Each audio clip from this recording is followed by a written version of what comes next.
안녕하세요. 토요미스테리 디바베이입니다. 2017년 7월 14일, 미국 오하이오주에 위치한 시골 마을 칼리일에서 충격적인 사건이 벌어지는데요. 그건 한 통의 제보 전화에서 시작됩니다. 제보자는 동네 산부인과 의사였어요. 그리고 그녀의 말은 너무 당황스럽습니다. 자신이 진료하던 10대 소녀가 아무도 몰래 출산을 했고 그 아기를 살해한 것 같다는 거예요. 그리고 아이의 시신을 집 뒷마당에 묻었다는 고백을 했다며 거기에 가서 확인을 좀 해달라는 신고를 했던 겁니다.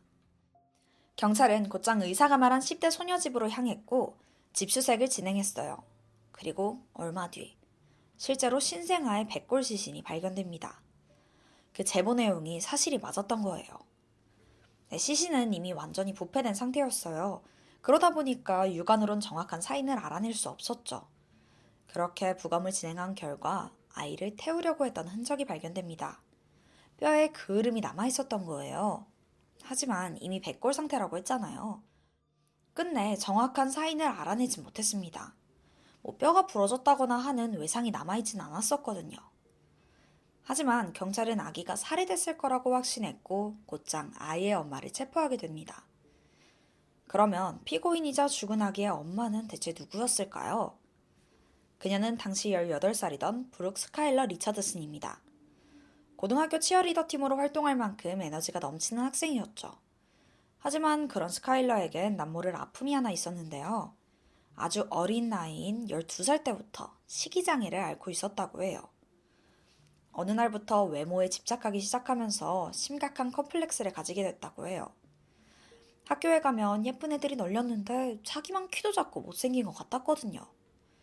자기 외모가 정말 하나도 마음에 들지 않았는데 그 중에서도 특히 몸무게에 심각한 집착을 보였다고 합니다. 1g이라도 늘거나 조금이라도 뚱뚱해 보인다 싶으면 거의 아예 음식을 거부할 정도예요. 그런데 여러분, 심각한 기아 상태가 되면 오히려 살 더 찌는 거 아시죠? 식욕도 더 심해지고요. 스카일러도 마찬가지였습니다. 며칠은 굶고 굶다가 갑자기 폭식하고 또다시 굶고 이거의 반복이었어요. 그러다 보니까 언제나 몸무게가 큰 폭으로 왔다 갔다 했죠. 이런 잘못된 식습관이 굳어져서 거식증과 신경성 식욕부진을 앓고 있었고 점점 더 심해지면서 아예 음식에 대한 PTSD와 우울증까지 겪었습니다. 그래도 고등학교로 진학하면서 치어리더 활동도 하고 남자친구도 생겼어요. 그러면서 자신감을 갖고 점점 극복해 나가는 것 같았습니다.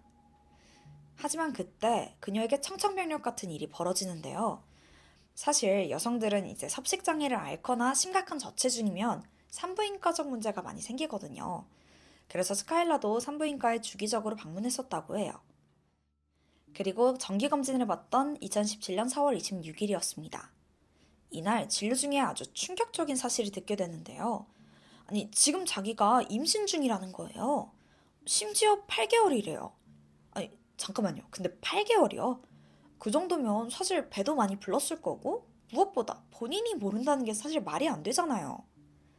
근데 이게 스카일러 입장에서는 모를만 했어요. 일단 요즘 치어리더 활동도 하고 막 건강해지려고 노력했잖아요. 그래서 이제 혼자의 힘으로 이겨내보자 싶어서 한동안 병원에 오지 않았다고 해요. 게다가 워낙 몸무게가 자주 변하다 보니까 배가 좀 나와도 이상하게 생각하지 않았고요. 애초에 영양소를 잘 공급해주지 않다 보니까 배가 막 많이 부르지도 않았었대요. 평소에 생리를 건너뛰는 일도 잦아서 스스로 임신했다는 사실을 전혀 눈치채지 못했던 겁니다. 어쨌든 아기는 8개월째 크고 있었고 지금까지 아무런 검사도 받지 못했잖아요. 그래서 담당 의사가 초음파 검사와 혈액 검사를 제안했지만 웬일인지 그녀는 모든 검사를 거부하고 집으로 돌아가 버립니다. 의사는 걱정이 됐지만 환자가 싫다고 거부를 하는데 막 강제적으로 검사를 시킬 수 없었어요. 결국 다음에 내원해서 꼭 검사 받으라고 약속을 받은 후에 그녀를 보내줬습니다. 스카일러는 당연히 엄청나게 충격을 받았어요. 예상치 못한 임신으로 두렵고 또 부끄러운 마음도 생겼죠. 결국 이 사실을 가족과 친구, 그 누구에게도 알리지 않게 됩니다. 그리고는 아무 일도 없던 것처럼 행동했어요. 졸업을 앞두고 프롬에 예정대로 참석하고 운동도 하고 친구 가족들과 즐거운 시간도 보내면서 그렇게 평범한 일상으로 돌아가려고 했습니다. 아니, 사실 임신 사실을 잊기 위해 노력한 거죠. 하지만 얼마 가지 않아 일이 벌어지고 맙니다. 병원에 다녀온 지 11일 만인 5월 7일, 스카일러는 갑작스러운 복통을 느끼게 돼요. 근데 이게 정말 단 한 번도 경험해 본 적 없을 정도로 고통스러웠죠. 처음에는 이게 배탈이 났나 싶었어요. 그래서 일단 급하게 화장실로 가는데 순간 이게 단순한 배탈이 아니라는 걸 직감적으로 느끼게 됩니다. 그리고 변기에 앉자마자 무언가 나올 것 같은 느낌이 들었고 대책을 생각하기도 전에 순식간에 아기가 나오게 돼요. 어떻게든 아이를 잡으려고 했지만 이게 너무 미끄러워서 놓치고 말았고 그대로 아이는 변기에 빠지고 맙니다. 스카일러는 너무나 당황스러웠어요. 그래서 일단 아이의 상태를 보기 위해서 곧바로 건져냈지만 숨을 쉬지 않는 거예요. 그러고 보니까 아이가 아까부터 전혀 울질 않더라고요. 아이는 눈을 감은 채 아무 움직임도 없었습니다. 물론 원치 않는 임신이었지만 그래도 아이가 제발 살아나길 바랬죠. 하지만 끝내 눈을 뜨지 못했어요. 10대 소녀에게 이 상황은 너무 벅차고 혼란스러웠어요. 아이는 숨을 안 쉬지 피는 나지 거기에 심각한 복통까지 이어지는 겁니다. 우선 이 상황을 너무나 피하고 싶었고 이 시신을 숨겨야 된다는 생각에 사망한 아이에게 에나벨이라는 이름을 지어준 후 혹시라도 가족들이 보게 될까 급하게 뒷마당에 묻어주게 됩니다. 나중에 식구들이 다 잠든 새벽에 다시 나와서 몰래 아기 묘지 위에 분홍색 꽃다발을 올려놓고 홀로 추모를 했다고 해요. 이 모든 사실을 다음 진료 때 눈물을 흘리며 고백했고 의사가 이를 신고하게 되면서 모든 사실이 알려진 겁니다. 자, 그러니까 스카일러의 진술에 따르면 아이는 이미 사망한 채 출산했고 너무 당황해서 시신만 유기했다라는 거죠. 하지만 앞서 말했듯 경찰은 이걸 살인이라고 판단했고 그녀를 체포했어요. 그렇게 경찰서에 온 스카일러의 신문이 이어집니다. 여기서 가장 중요한 건 아이가 사산하냐 아니냐겠죠. 경찰은 스카일러에게 출산 당시 상황에 대해서 질문하면서 그녀의 반응을 살폈습니다. 아기가 누구를 닮았는지, 손이나 발을 꼼지락거리진 않았는지, 혹시 우는 소리를 내지 않았는지 등 이 생사와 관련된 질문을 집중해서 계속 캐물었어요. 게다가 유해에 그을린 흔적이 남아있었다고 했잖아요. 이것도 중요한 쟁점 중 하나였습니다. 혹시 증거 인멸을 위해서 시신을 불태우려고 한 걸 수도 있잖아요. 처음에 스카일러는 아기를 죽이지도 불태우지도 않았다고 강하게 주장했어요. 하지만 아이의 사진을 보여주면서 이 아이가 불쌍하지도 않냐, 진실을 말해줘라 호소하는 경찰의 말에 끝내 자신이 아기를 죽인 것 같다는 진술을 하게 됩니다. 사실 계속된 신문에 감정이 굉장히 복받친 상태였어요. 스카일러는 눈물을 흘리며 자신이 아기를 너무 세게 안은 것 같다고, 정신이 너무 없어서 잘 기억나진 않지만 어쩌면 작은 울음소리가 들었던 것 같다라는 거예요. 그리고 불탄 흔적에 대해서는 그저 추모해주고 싶은 마음에 라이터로 화장을 해준 거래요. 사실 이 말들은 거의 자백이나 다름없었죠. 아이가 살아있었다는 증언이잖아요. 그리고 이때 스카일러가 그녀의 엄마에게 보낸 미심쩍은 문자들도 발견합니다. 프롬을 앞두고 드레스를 입은 사진을 보내면서 나 너무 충격받고 있어. 다시 멋지게 보이고 싶어. 이런 내가 너무 싫어. 라며 자신이 배가 너무 많이 나온 것 같다고 혐오스럽다는 내용의 문자를 보냈고 출산 후에는 자신의 배 사진과 함께 요즘 살이 많이 빠진 것 같다면서 배가 홀쭉해졌다고 체중 관리를 더 잘해서 전보다 예뻐지겠다는 다짐을 하기까지 합니다. 이후 몇 주간 주기적으로 자신의 배를 찍은 사진을 보내기도 했었고요. 이 내용을 보면 그녀가 아이를 원치 않았었고 출산 후에는 아기에 대해 죄책감을 갖는다거나 슬퍼하는 모습이 전혀 보이지 않잖아요.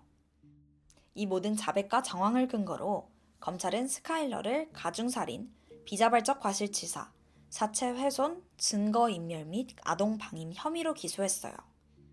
검찰은 스카일러가 뒤늦게라도 자신이 임신했다는 상황을 알았지만 대학 입학을 앞둔 상황에서 미혼모가 되는 것을 원치 않아 아이를 살해했다고 판단했습니다.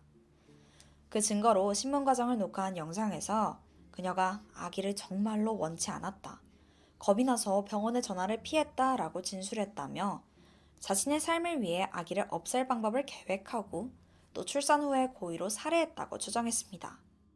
또한 사망한 아이를 화장해서 증거를 인멸하려 했다고 주장합니다.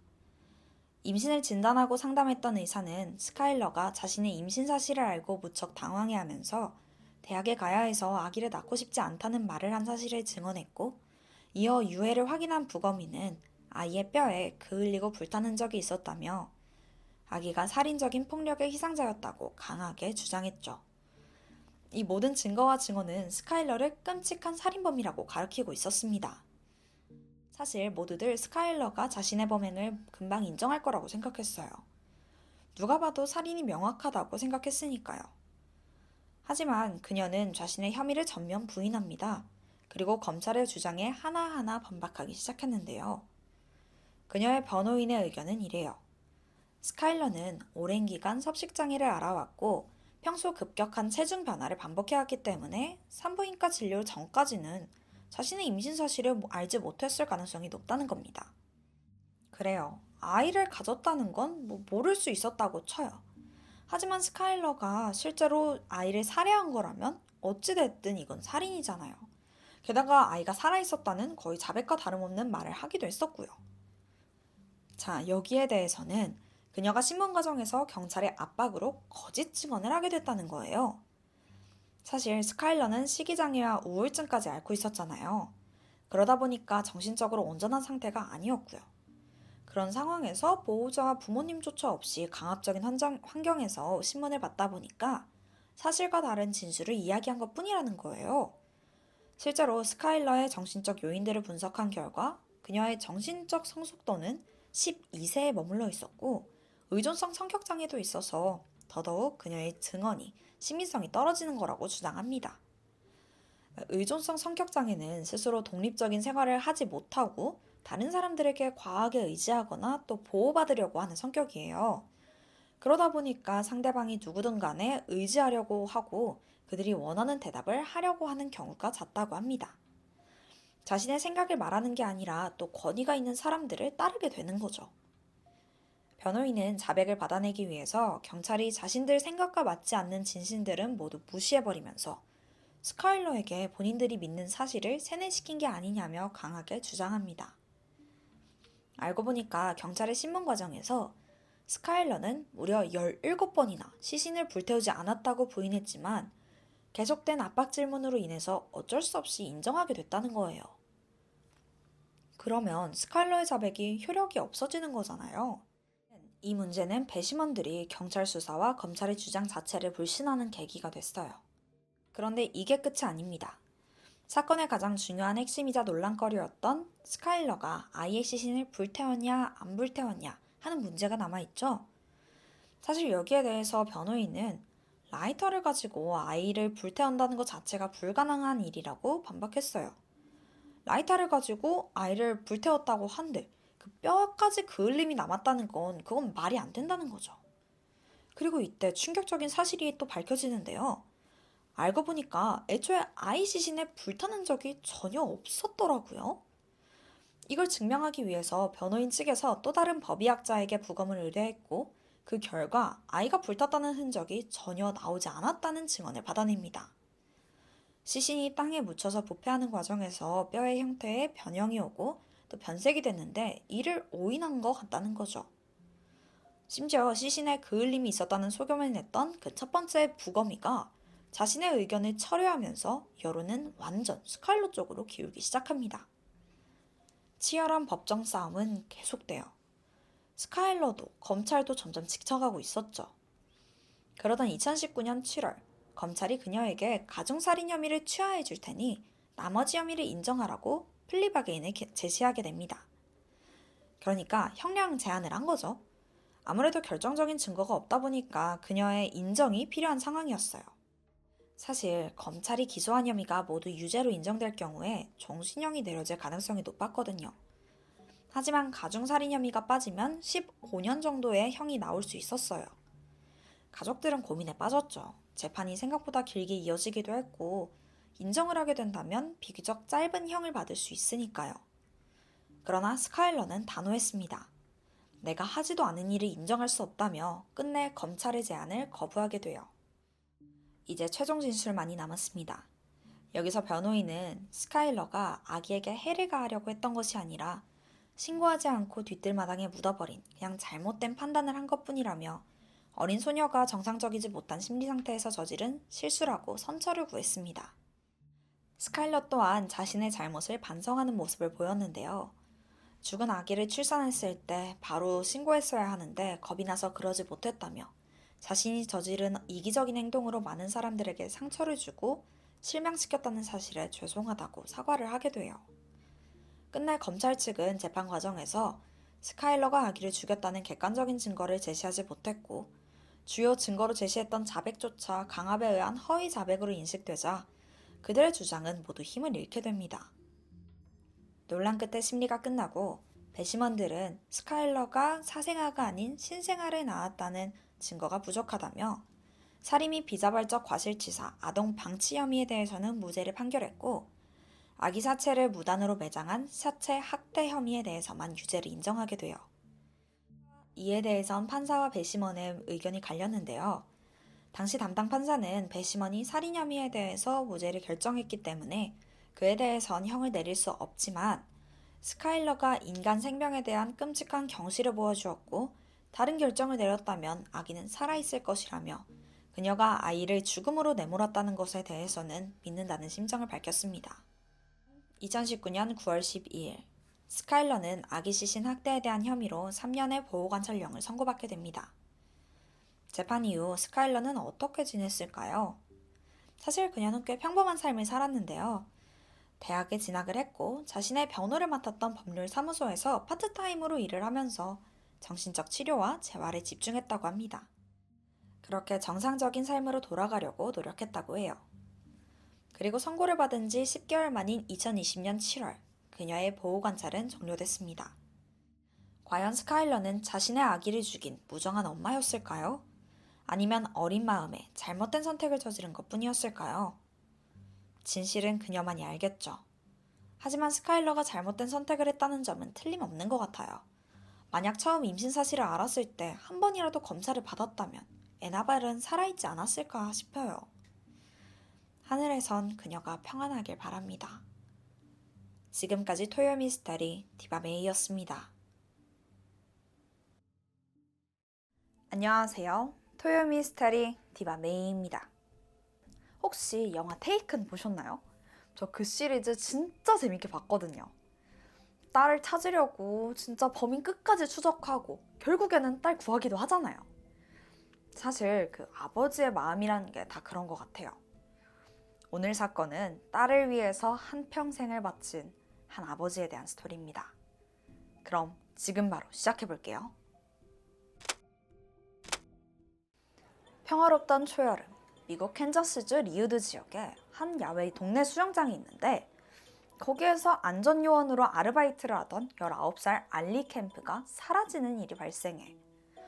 이날은 2002년 6월 18일인데 평일이기도 하고 좀 날도 흐려서 손님이 거의 없었다고 해.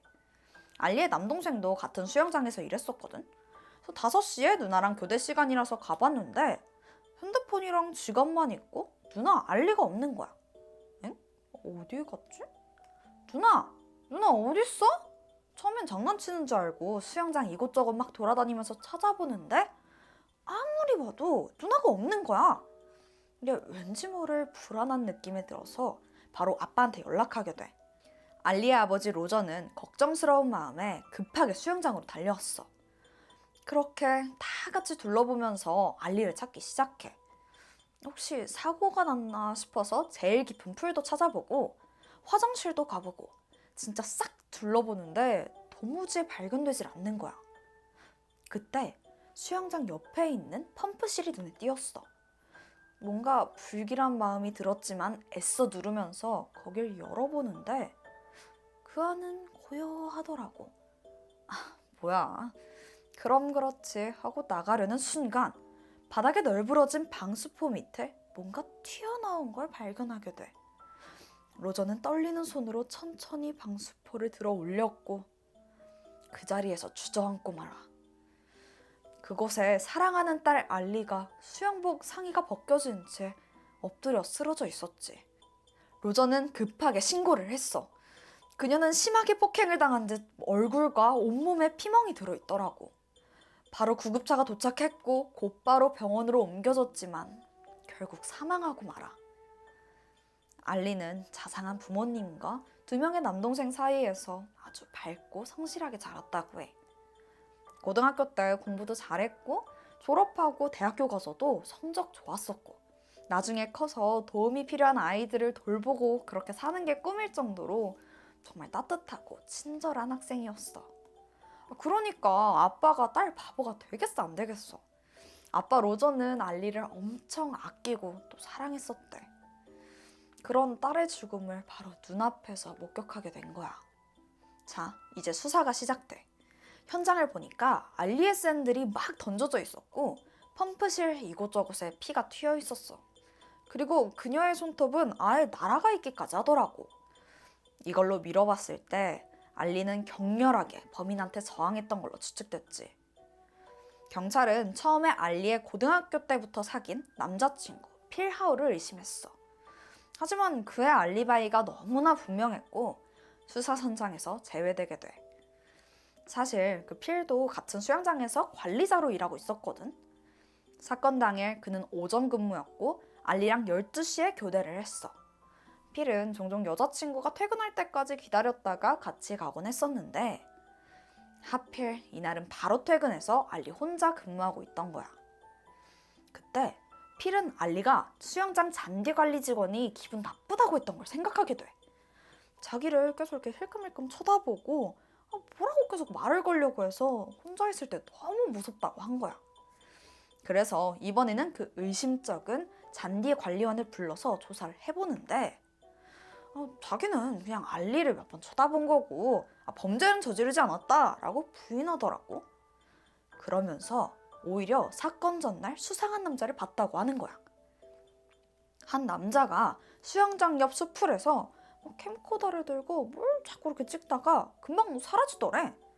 근데 이상하다 싶긴 했는데 그냥 그러려니 하고 넘어간 거지.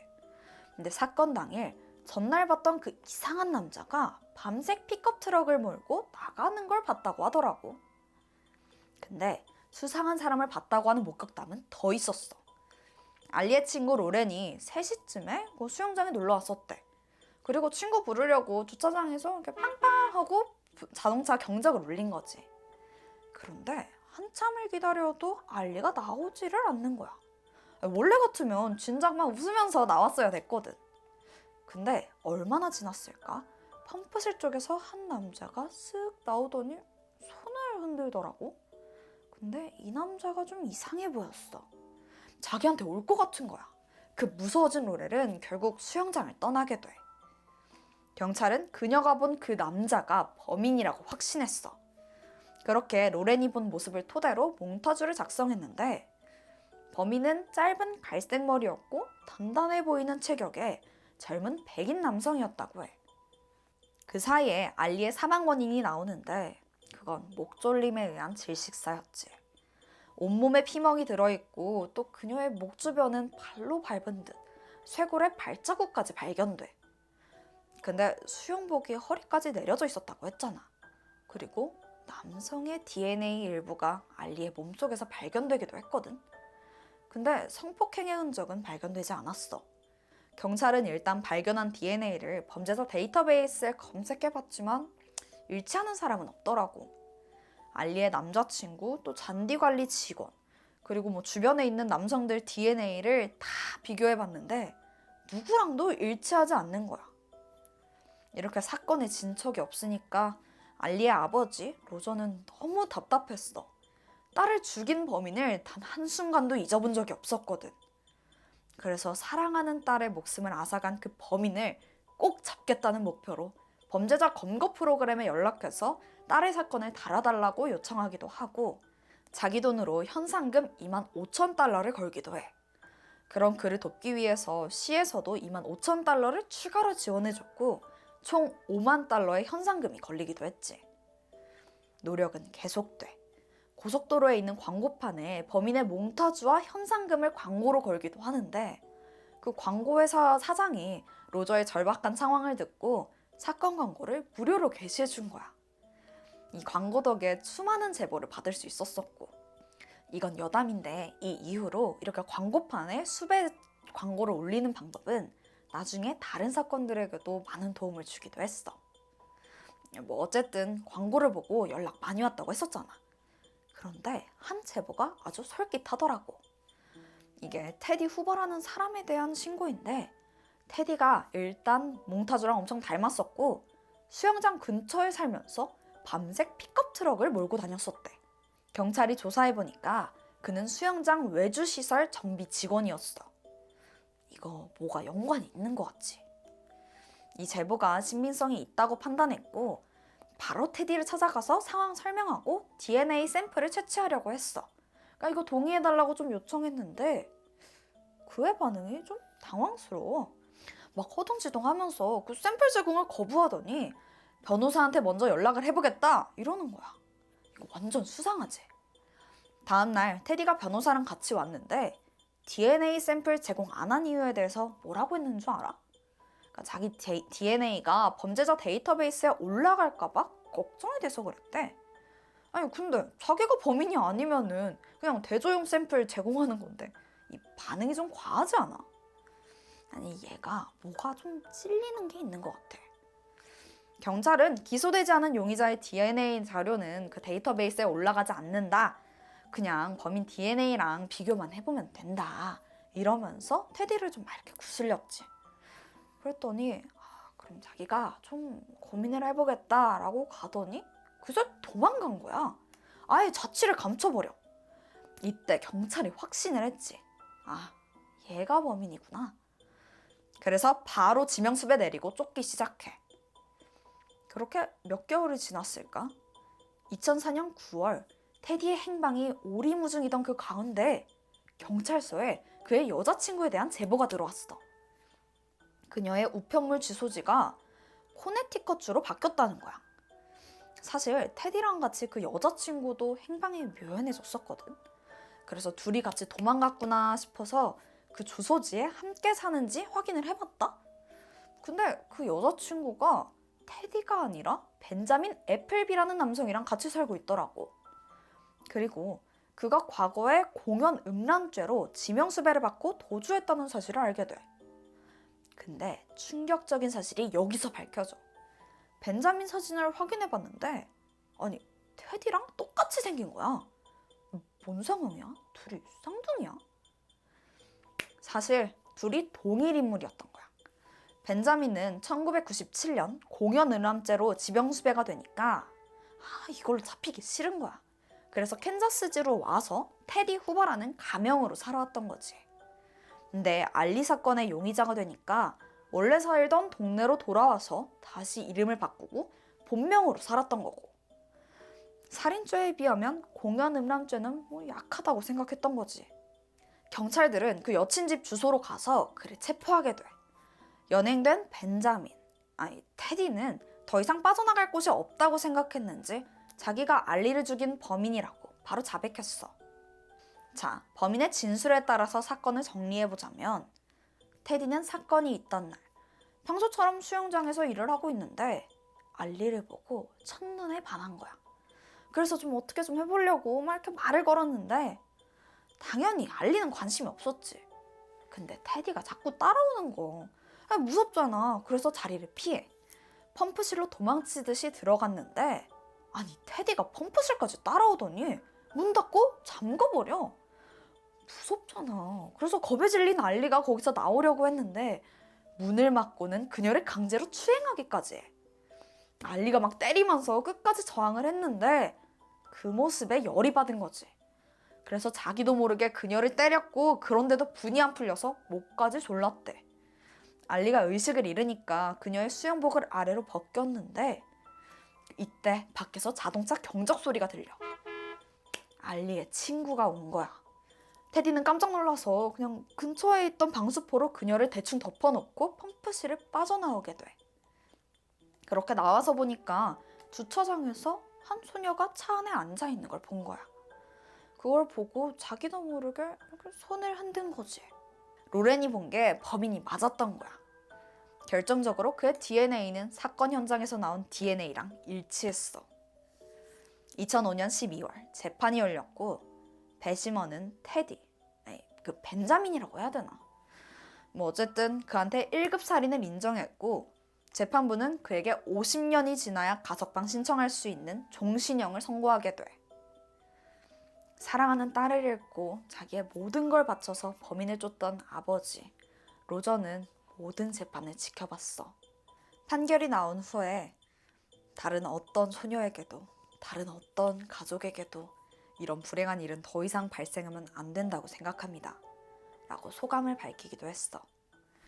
그는 이후에 딸의 이름을 딴 자선단체를 설립했고 여성들에게 호신술을 가르쳐주면서 범죄 및 여성폭력 예방 인식 개선에 자신의 삶을 바쳤다고 해. 끝까지 딸을 위해 노력한 그 로저의 모습에 괜히 나도 마음이 너무 찡하더라고. 안타깝게 세상을 떠난 알리의 억울함이 조금이라도 해소됐길 바래. 오늘 내가 준비한 스토리는 여기까지야. 지금까지 토요미 스타리 디바 메이였습니다.